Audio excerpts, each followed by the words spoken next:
Welcome to bKash iQOO. ভিডিওতে আমরা আলোচনা করব ক্লাস 12 ফোর্থ সেমিস্টারের কবিতা দ্য গ্রিন হাউস এফেক্ট নিয়ে। লিখেছেন আমেরিকান কবি কার্ল ডেনিস। তো চলো শুরু করা যাক।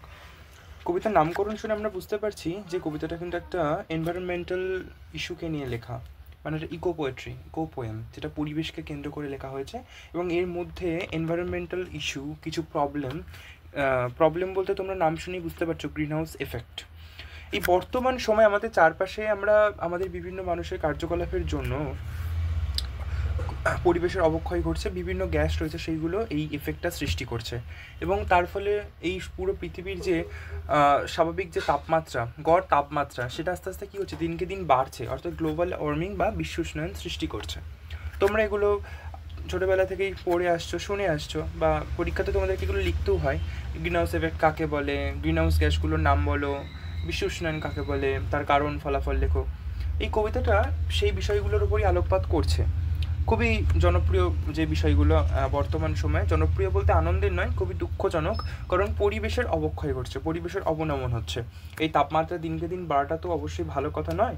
তো বিভিন্ন গ্যাস রয়েছে, যেমন ধরো green house gas, carbon dioxide, methane, nitrous oxide, তারপর ওজোন, সালফার হেক্সাফ্লোরাইড। তো এরকম বিভিন্ন গ্যাস রয়েছে, সেগুলো আস্তে আস্তে কী করছে না, পৃথিবীর যে গড় তাপমাত্রা সেটাকে বাড়িয়ে তুলছে। এবং এই যে তাপমাত্রা, যদি গড় তাপমাত্রা আস্তে আস্তে বাড়তে থাকে, তাহলে আমরা খুব ভালোভাবে জানি যে আমাদের উপর কতটা খারাপ প্রভাব পড়তে পারে। প্রথমেই ধরো এই যে উত্তর মেরু, দক্ষিণ মেরু, এই যে মেরু অঞ্চল রয়েছে, বা পৃথিবীর মধ্যে যে সকল জায়গাতে ধরো বরফ পার্বত্য অঞ্চল রয়েছে বা বরফাবৃত যে অঞ্চলগুলো রয়েছে, সেখানে ধরো অনেক ক্ষতিকর প্রভাব থাকবে, ক্ষতিকর প্রভাব সেখানে পড়বে সেই জায়গাগুলোতে প্রাথমিকভাবে। তার কারণ সেখানকার যে বরফগুলো রয়েছে, সেই বরফগুলো গলে আস্তে আস্তে কী হবে, সেগুলো আস্তে আস্তে সেই জায়গাগুলো কিন্তু সমতল ভূমি হয়ে যেতে পারে, সমতল বা মালভূমি সেগুলো কিন্তু হয়ে যাবে। এবং আমরা দেখছি দিনকে দিন আমাদের যে জনসংখ্যা পৃথিবীর মধ্যে, সেটা আস্তে আস্তে মারাত্মক ছাপিয়ে যাচ্ছে, নয় কি? ভারত, চীন, আগে চীন পৃথিবীর মধ্যে সব থেকে বেশি জনসংখ্যার দেশ ছিল, এখন ভারত। তো ভারত চীন ভাবো কত, মানে যাকে বলে একে অপরকে টেক্কা দিচ্ছে। তো শুধুমাত্র আর ভারত তো নয়, চীনের জনসংখ্যা বেশি হওয়ার সত্ত্বেও চীন অনেক বড় দেশ, আমরা জানি। তো ভারত সেই তুলনায় অনেক ছোট। তো ভারতের মতন একটা দেশে আজকে কী লেভেলের জনসংখ্যা, যেমন ধরো ভারতী, উত্তরপ্রদেশ, বিহার, এমনকি পশ্চিমবঙ্গ। তো সমগ্র পৃথিবীতেই জনসংখ্যা বাড়াটা তো খুবই ক্ষতিকর, কারণ এতে পরিবেশের অবক্ষয় বা অবনমন সেটা আরও তাড়াতাড়ি সেই ক্ষতিটা হবে এই পৃথিবীর। তো গ্রিন হাউস এফেক্টের মধ্য দিয়ে আমরা দেখব এই যে পরিবেশের ইস্যুগুলো, সেগুলো কিন্তু কবি খুব ভালো করে দেখাচ্ছেন, এবং তার সাথে তার ফলাফল কি হবে, কতটা ক্ষতিকর প্রভাব পড়বে, এবং শেষ পর্যন্ত এত কিছুর যে পতন ঘটবে, সে পতনের পরেও, সেসব ফলের পরেও মানুষ আশাবাদী কিভাবে হবে বা মানুষ কীভাবে থাকবে, কবি সেই জিনিসটার উপর আলোকপাত করেছেন। তো চলো দেখা যাক। কবি বলছে এই যে গ্রিন হাউস এফেক্টের ফলে যে ধীরে ধীরে ধরো এই পৃথিবীর যে উষ্ণতাটা আস্তে আস্তে বাড়ছে, যেটা শুরুতেই বললাম যে গ্রিন হাউস এফেক্ট, যার দরুন গ্লোবাল ওয়ার্মিং বা বিশ্ব উষ্ণায়ন হচ্ছে। তো এই যে ধীরে ধীরে পৃথিবীর উষ্ণতাটা বাড়া, তো এটা আস্তে আস্তে কী হবে, ক্রমাগত এটা বাড়তেই থাকবে, কমবে না, এটা আস্তে আস্তে বাড়বেই। The gradual warming trend will likely go on. এই যে তাপমাত্রাটা, সেটা আস্তে আস্তে কী হবে, বাড়তেই থাকবে সম্ভবত। দ্য গ্র্যাজুয়াল মানে ধীরে ধীরে, ওয়ার্মিং ধীরে ধীরে, এই যে গরম হচ্ছে, ট্রেন মানে প্রবণতা, এই যে ধীরে ধীরে গরম বাড়ার যে প্রবণতা, উষ্ণ হওয়ার যে প্রবণতা, উইল লাইকলি সম্ভবত গো অন মানে জারি থাকবে, বা মানে গরম হতেই থাকবে। অ্যান্ড দ্য গ্রিন বেলস, এখানে বলছে কি না, and the green belts to slide closer to the poles. এবং গ্রেইন বেলস, তো এই যে গ্রেইন মানে শস্য, তো এই যে গ্রেইন বেলসগুলো রয়েছে, মানে শস্যের যে সকল অঞ্চল বা ক্ষেতগুলো ধরো রয়েছে, ভিগেন সেগুলো কি শুরু করবে, to slide closer to the poles মানে তোমরা পড়েছো মেরু অঞ্চল। তো মেরুর দিকে আস্তে আস্তে কী হবে, শস্য অঞ্চলগুলো সরে যাবে। দ্য প্লেন্স স্টেটস মানে কিন্তু রাজ্য বা প্রদেশ, এখানে কিন্তু স্টেটস মানে ডিরেক্টলি দেশকে বোঝাচ্ছে। তো will be abundant as giant dust bowls. এই যে সমভূমি যে অঞ্চল, মানে সমভূমি যে দেশগুলো রয়েছে, উইল বি অ্যাবান্ডেন্ট, সেগুলো আস্তে আস্তে কী হবে, সেগুলো পরিত্যক্ত হয়ে যাবে। তো পরিত্যক্ত হয়ে যাওয়া মানে বুঝতেই পারছো কতটা ক্ষতিকর।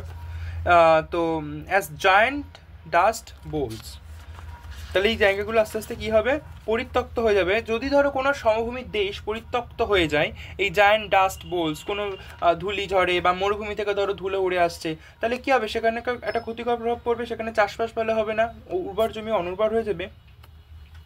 বেসিক্যালি এখানে ধরো যেহেতু উনি একজন আমেরিকান কবি, তো এখানে উনি বেশিরভাগ কথাগুলো কিন্তু আমেরিকার পার্সপেক্টিভে বলছেন। তো আমেরিকার যে অঞ্চলগুলো, বিশেষ করে আমেরিকার যে যে একদম সেন্ট্রাল ইউনাইটেড স্টেটস যে জায়গাগুলো রয়েছে, যেমন ড্যাকোটা, তারপর মন্টানা, কলোরাডো, এই যে বিভিন্ন জায়গাগুলো রয়েছে, সেখানকার না চাষবাস খুব ভালো হয়।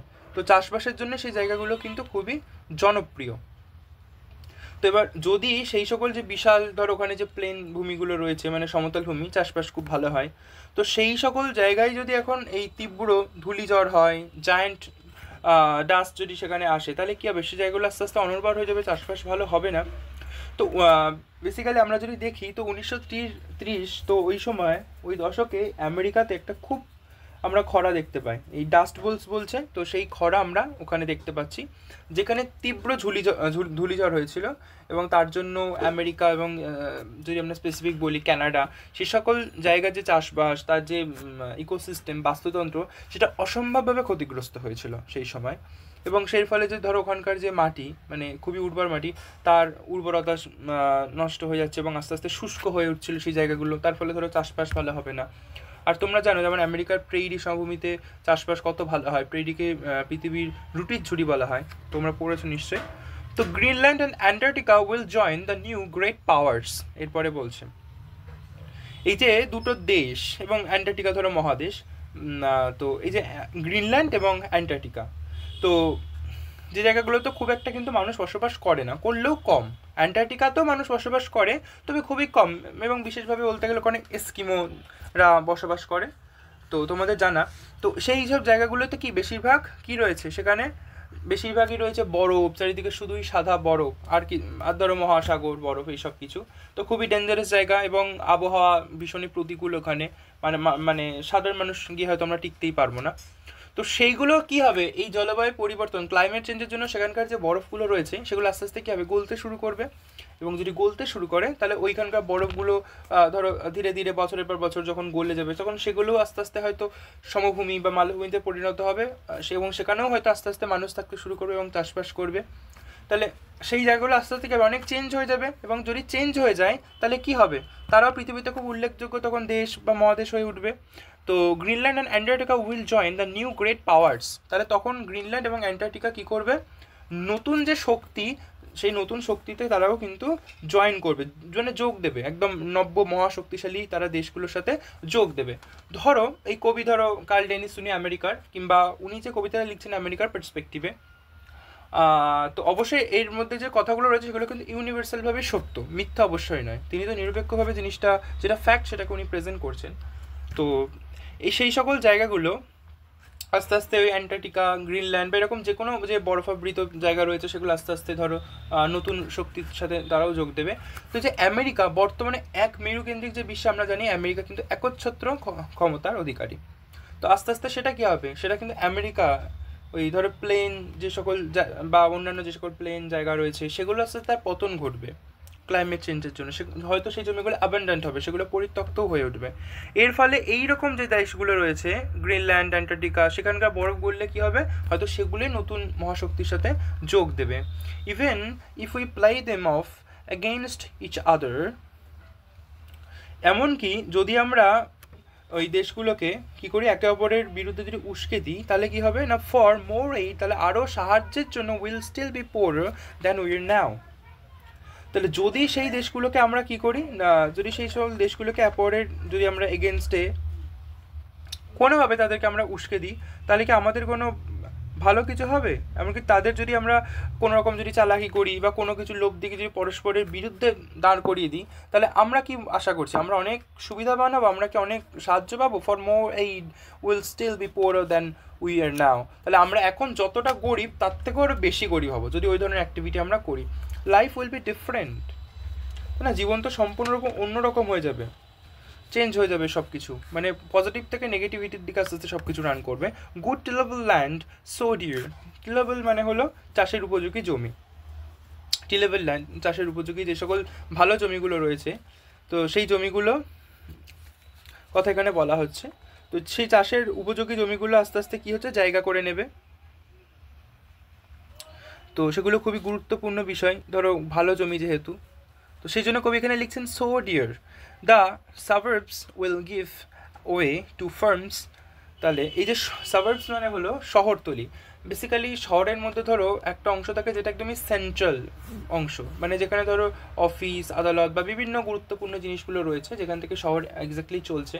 কিন্তু তার একটু ঠিক বাইরে পাশে ধরো সেখানে মানুষজন বসবাস করে থাকে, তো সেই জায়গাটাকে এখানে বলছে। তো এই যে শহরতলি, সেই জায়গাটা আস্তে আস্তে চাষবাসের জায়গা করে দেবে, কারণ ধরো জনসংখ্যা তখন বেশি হবে, মানুষ তখন থাকবেই বা কোথায়। এবং the cities fill up again with people too poor to own cars. এবং এই যে শহরগুলো রয়েছে সেগুলো আস্তে আস্তে ফিল আপ, ভরে যাবে কিসে না, অতিরিক্ত গরিব মানুষে ভরে যাবে যাদের কিনা গাড়ি নেই। এবার তোমাদের মনে হবে যে গাড়ি নেই, ব্যাপারটা ঠিক কীরকম। তো আসলে এখানে গাড়ির মাধ্যমে কবি বলতে চাইছেন যে আমেরিকাতে একটা সময় এই যে গাড়ি থাকাটা না খুব মানে আভিজাত্যপূর্ণ একটা ব্যাপার হিসেবে দেখা হতো, মানে আমেরিকার গাড়ি সংস্কৃতি আমরা বলতে পারি। তো এই বিংশ শতাব্দীতে আমরা দেখেছি ওই গাড়ি থাকা মানে একটা বেশ খুব ভালো ব্যাপার। মানুষের সেই সময় ফিনান্সিয়াল কন্ডিশন এতটাই নিচে নেমে যাবে, আর্থিক ক্ষমতা এতটাই নিচে নেমে যাবে যে মানুষ আস্তে আস্তে কিন্তু এই ধরো যে গাড়ি কেনার বিষয়টা, মানে অতিরিক্ত যে বিলাসবহুল ব্যাপারগুলো সেগুলো আর তাদের মধ্যে তখন থাকবে না, এমনকি আমেরিকার মানুষের মধ্যে। তাহলে ভাবো তাহলে কোন লেভেলে সেই পতনটা ঘটবে। Flocking to work or crowding on trolleys. তাহলে হাঁটতে হাঁটতে কাজে যেতে হবে, হাঁটতে হাঁটতে কাজে যাচ্ছে, অথবা ট্রলির উপর ফিট করছে। ট্রলি বেসিক্যালি একদম ইলেকট্রনিক ভেহিকল। তো তাহলে ট্রলির ওপরে মানুষ তখন ভিড় করছে, গাড়ি তো নেই তখন। Will move down streets lined with practical nut trees. আমরা তখন চলাচল করবো কিসের উপর দিয়ে না, যে রাস্তার উপর দিয়ে যাব আমরা তখন চলাফেরা করবো, যে রাস্তার উপর দিয়ে তার আশেপাশে কী থাকবে না, তার দুপাশে লাইন দিয়ে থাকবে একদমই প্র্যাকটিক্যাল নাট ট্রিজ, মানে ব্যবহারিক বাদাম গাছ। নট এলম আর ওকস, এলম গাছ বা ওক গাছ থাকবে না। এখানে একটা জিনিস ভালো করে বোঝো, এই যে এলম গাছ এবং ওক গাছ, এই যে গাছগুলো, এগুলো তোমরা যদি ভালো করে গুগল সার্চ করেও দেখো, এগুলো না খুব শোভাবর্ধন করে। মানে এক একটা সময় যেমন ধরো অটামের সময় তোমার হয়তো ওক গাছ লাল হয়ে গেছে, খুব সুন্দর দেখতে লাগে, তো ভীষণ সুন্দর দেখতে লাগে। তাহলে শোভাবর্ধনের জন্য তখন আর মানুষ কী করবে, রাস্তার ধারে গাছ লাগাতে পারবে না। তখন তাদের যতটুকু প্র্যাকটিক্যাল নিড, মানে যতটুকু তাদের দরকার, সেই দরকারের উপর ভিত্তি করে তাদেরকে কাজ করতে হবে, তাদেরকে গাছটাও দরকারের উপর ভিত্তি করে লাগাতে হবে। এখন যে ধরো জায়গাগুলোতে মানে এই আমেরিকার মতন জায়গায় যেখানে শোভা বাড়ানোর জন্য, খুব সুন্দর লাগার জন্য সেখানে এলম গাছ ওক গাছ লাগানো হচ্ছে, সেটা কিন্তু তখন আর সম্ভব নয়। তখন মানুষের ওই খুব দরকার ওই বাদামটা, তো বাদাম গাছ তখন লাগানো হবে। তো একদম প্র্যাকটিক্যাল নিডের উপর বেস করে তখন মানুষ কাজ করবে। এই এলম গাছ বা ওক গাছ লাগানোর মতন যে বিলাসিতা ওই যে নান্দনিক যে মানসিকতা, ওটা তখন আর মানুষের মধ্যে থাকবে না। With vegetables crowding the front lawns. এবং সামনে যে লনগুলো থাকবে, ধরো ঘাসে টাকা যে জমিগুলো, সেখানেও আস্তে আস্তে কী করতে হবে মানুষকে, শাকসবজি ভেজিটেবল তাদেরকে তোমার উৎপাদন করতে হবে, এবং সেগুলো ভেজিটেবলে ভরা থাকবে। The tax base will be too small to support the public buildings.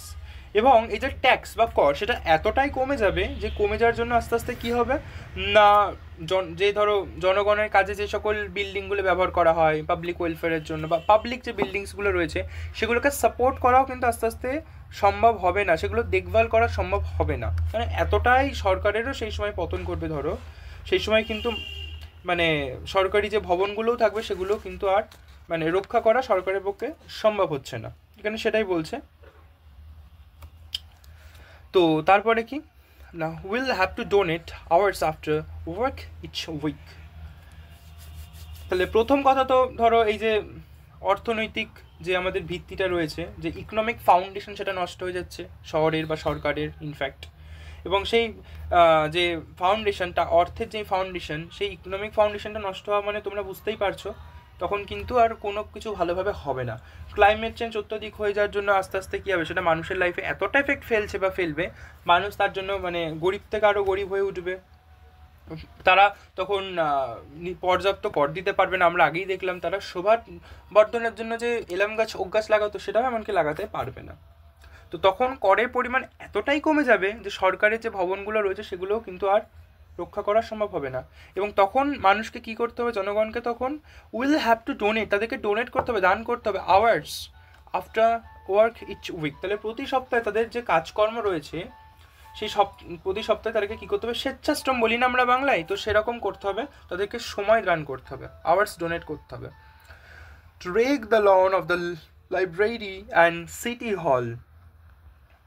তাহলে এখানে কি, এখানে আমাদের বলছে ওই একই রকমের বিষয়, কিন্তু মানে আমাদের যেমন ঘন্টার পর ঘন্টা দিতে হবে, ঠিক সেরকমভাবেই আমাদের যে লাইব্রেরিগুলো রয়েছে সেই লাইব্রেরিগুলো, এছাড়াও সিটি হলের যে লন রয়েছে ওই জমিগুলো কিন্তু আমাদেরকে পরিচর্যা করতে হবে।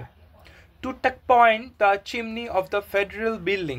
ফেডারেল বিল্ডিং বলতে ধরো সরকারের যে বিল্ডিং, মানে সরকারি কাজকর্ম হয়, তো সেই সকল সরকারি বিল্ডিং, সেখানে কি করতে হবে, সে সরকারি যে বিল্ডিংগুলো সেখানকার যে চিমনি সেগুলো আমাকে টাক পয়েন্ট মানে মেরামত করতে হবে।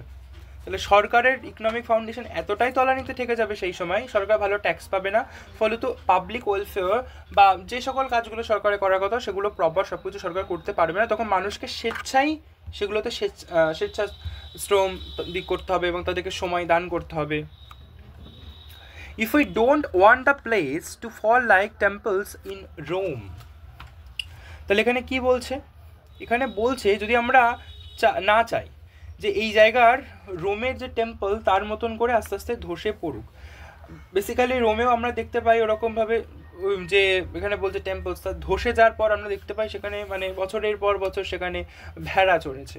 তাহলে একটা জিনিস ভাবো তো, একটা গুরুত্বপূর্ণ স্থান যেখানে একসময় তো প্রচুর মানুষের সমাবেশ হতো বা হয়েছে, বা সেখানে খুব গুরুত্বপূর্ণ কাজ হতো, হতে পারে সেটা পাবলিক ওয়েলফেয়ারের জন্য বা সরকারি কাজকর্ম বিভিন্ন কিছু। তাহলে সেই জায়গাটা ধ্বংস হলো, ইকোনমিক ফাউন্ডেশন বা অন্যান্য বিভিন্ন যে কোনো রিজন থেকে হোক না কেন, সেই জায়গার ধরো ধ্বংস হলো এবং তারপর সেই জায়গা বিস্তীর্ণ সেই অঞ্চল জুড়ে ধরো ঘাসের জমি হয়ে উঠেছে এখন, এবং সেখানে ভেড়া চড়ে বেড়াচ্ছে, গরু চড়ে বেড়াচ্ছে। আচ্ছা, এটা কি ইকোনমিক ফাউন্ডেশনে খুব মানে ভালো কিছু দেখায়? এখানে কি অর্থনৈতিক ভালো দেখায়? মানে অর্থনীতি কোনো একটা দেশ বা কোনো একটা অঞ্চলে কি ভালো বোঝায় যে হ্যাঁ একটা জায়গায় অনেক ভেড়া চড়ে বেড়াচ্ছে মানে তার অর্থনীতি খুব ভালো?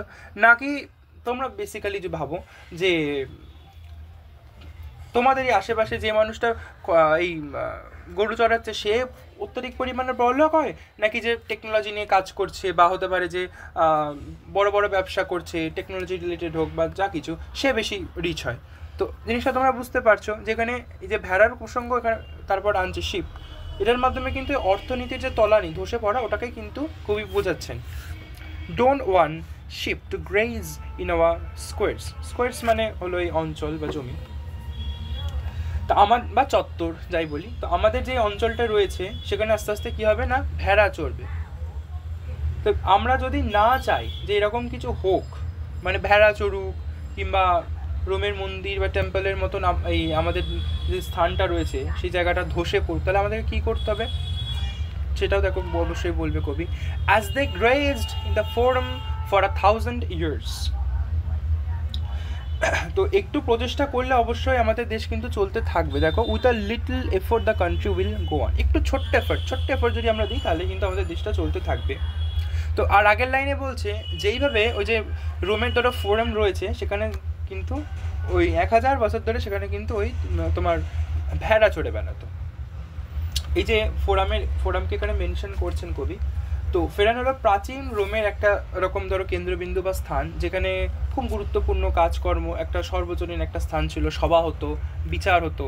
তো এরকম একটা জায়গারও কিন্তু তখন পতন ঘটছে এবং সেখানে কি হচ্ছে না, ওই ভেড়া চড়ে বেড়াচ্ছে। তাহলে আসলেই কি তোমরা এটা চাও? যদি না চাও তাহলে তোমাকে একটা ছোট্ট হলেও তোমাকে মানে কি সবাই যদি সেই ছোটো এফোর্টটুকুও দেয়, লিটল এফোর্ট, তাহলেও কিন্তু দেশটা চলবে।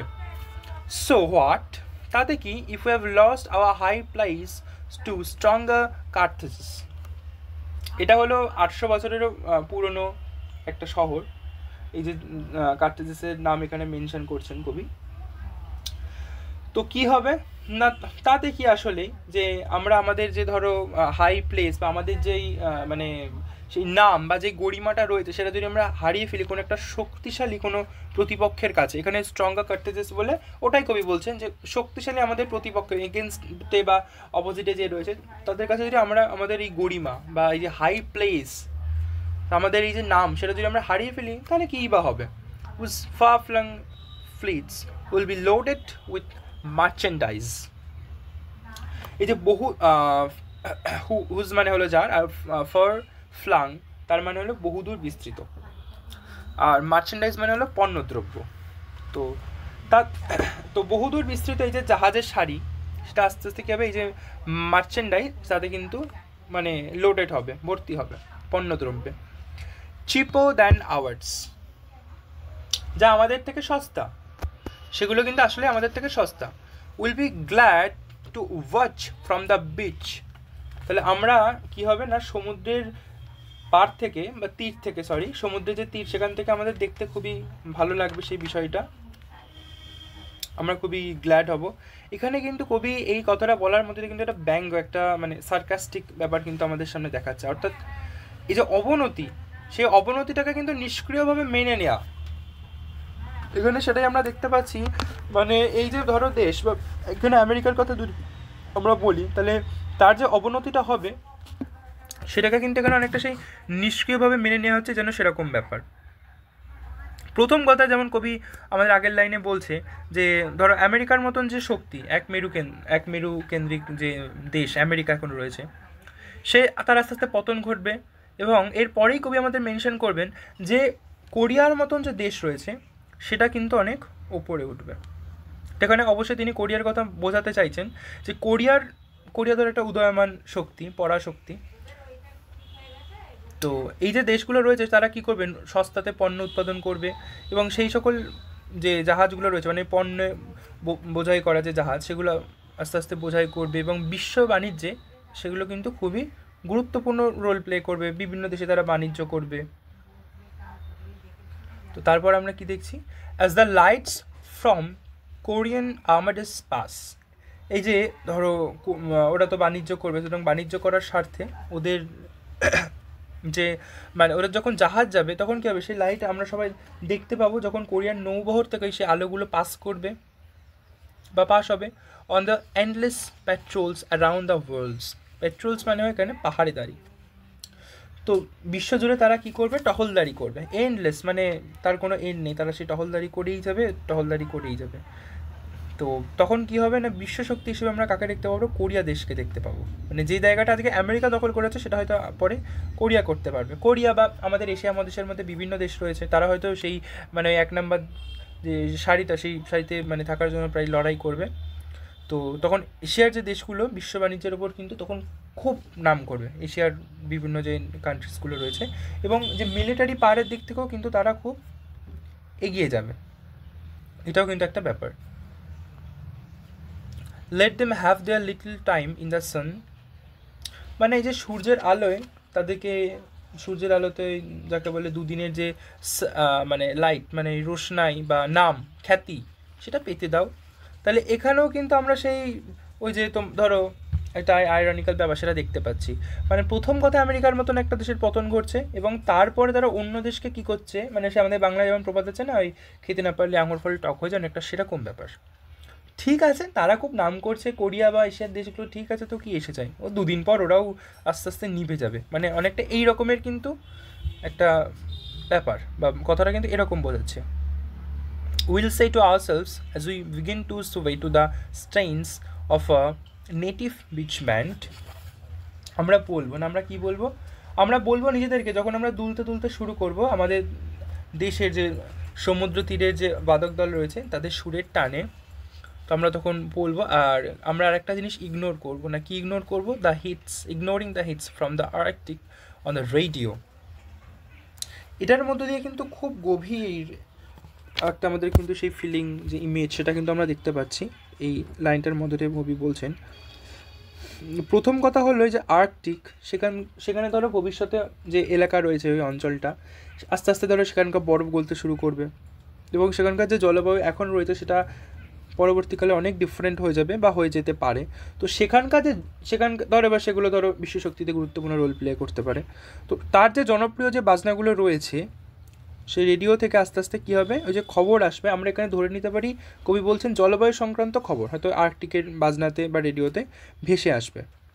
তো তখন মানুষ কি করবে, তখন মানুষ বিনোদনের ওপর মনোনিবেশ করবে।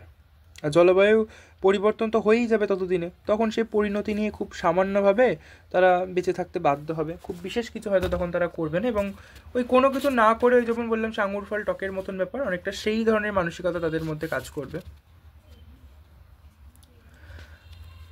তো দেখো এখানে কবি কিন্তু খুব সুন্দরভাবে আমেরিকার যে পরিস্থিতি সেটাকে কিন্তু এক্সপ্লেন করে যাচ্ছেন, যে ইন ফিউচার ভবিষ্যতে আমেরিকার ঠিক কীরকম অবস্থা হতে পারে। তো আমরাও বিষয়টাকে নিয়ে অবশ্যই শিখতে পারি যে গ্রিন হাউস এফেক্ট আমাদেরকে কীভাবে আমাদেরকে নেগেটিভ প্রভাব ফেলছে আমাদের প্রত্যেকের ওপর, আমাদের কাজকর্ম। আর এই বিষয়গুলো যদি চলতে থাকে এভাবে, তাহলে আমাদের শরীর স্বাস্থ্য প্রত্যেকটা জিনিসের উপরে কিন্তু সেটা একটা নেগেটিভ এফেক্ট ফেলবে।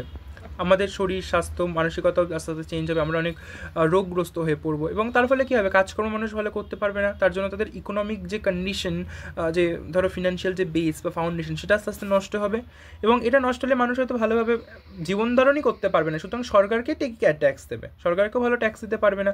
এবার সরকার তো চলছে বেসিক্যালি ট্যাক্সের মধ্য দিয়েই। সুতরাং মানুষ যদি ভালো কাজকর্ম করতে না পারে, ভালোভাবে বাণিজ্য না হয়, রপ্তানি না হয়, মানুষ ভালো ইনকাম না করতে পারে, মানুষের লাইফ না চলে, তখন মানুষ নিজের দুমুঠো খাবারের জোগাড় করবে নাকি সরকারকে ট্যাক্স দিতে ব্যস্ত থাকবে।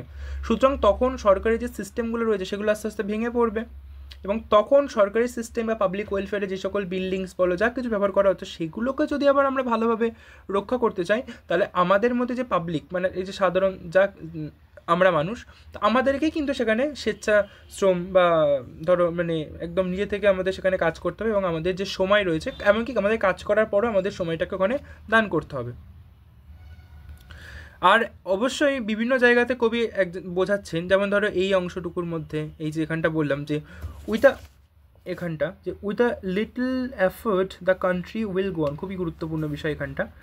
অর্থাৎ খুব সামান্য এফেক্ট দিলেও, মানে যতই প্রতিকূলতা আসুক, যতই চ্যালেঞ্জেস আসুক, সোসাইটি উইল কন্টিনিউ, সমাজ চলবে, এটা কিন্তু অ্যাডাপ্ট করবে আস্তে আস্তে নিউ সার্কামস্টান্সেস বলো, তো সেগুলো কিন্তু আস্তে আস্তে, এমনকি যদি ফিউ রিসোর্সেস থাকে, খুবই অল্প কিছু আমাদের কম সম্পদ থাকে বা অর্থ থাকে, টাকা পয়সা থাকে, তাতেও কিন্তু সমাজ চলবে।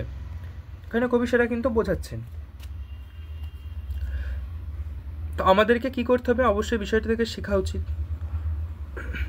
এবং খুব ভালোভাবে উনি সেই ভবিষ্যৎবাণী উনি করছেন, যে কী না প্রেডিকশানে উনি বলেই দিচ্ছেন, মানে কবির যে কবিত্ব সত্তায় আমরা দেখতে পাচ্ছি যে আমেরিকার মতন যে শক্তি বর্তমানে, সেটা একদম সবথেকে বড় শক্তি, 1 নম্বর দেশ, তাও কিন্তু আস্তে আস্তে তারও পতন ঘটবে, এবং কোরিয়ার মতন ধরো যে দেশগুলো রয়েছে, বা বিভিন্ন এশিয়ার মধ্যে থাকা যে বিভিন্ন দেশগুলো, সেগুলো আস্তে আস্তে অনেক কিন্তু ওপরে উঠবে, সেগুলোর কিন্তু ক্ষমতা আস্তে আস্তে অনেক বাড়তে থাকবে। সুতরাং এই যে বিশ্বের বাণিজ্য বলো বা বিশ্ব শক্তিতে আস্তে আস্তে কিন্তু একটা আকাশ পাতাল তফাৎ আমরা দেখতে পাবো। তো আমরা এখানে বেসিক্যালি আলোচনাটাকে কমপ্লিট করছি, এরপর আর এটা আরও ডিটেইলে খুব ভালো করে আমরা ডিসকাস করব, তোমরা ভিডিওটাকে অবশ্যই দেখো। অ্যান্ড এটার এক্সপ্লেনেশন আরও সুন্দর হতে পারে, বাট কবিতাটা তো খুব বড়, খুব শর্ট টাইমের মধ্যে করা হলো বলে অনেক জায়গায় বিচ্ছিন্ন লাগতে পারে। তো এটা যখন লাইভে তোমাদেরকে করানো হবে, আরও জিনিসটাকে ডিটেইলে আস্তে আস্তে তোমাদের সামনে শো করানো হবে। তো থ্যাংক ইউ সো মাচ।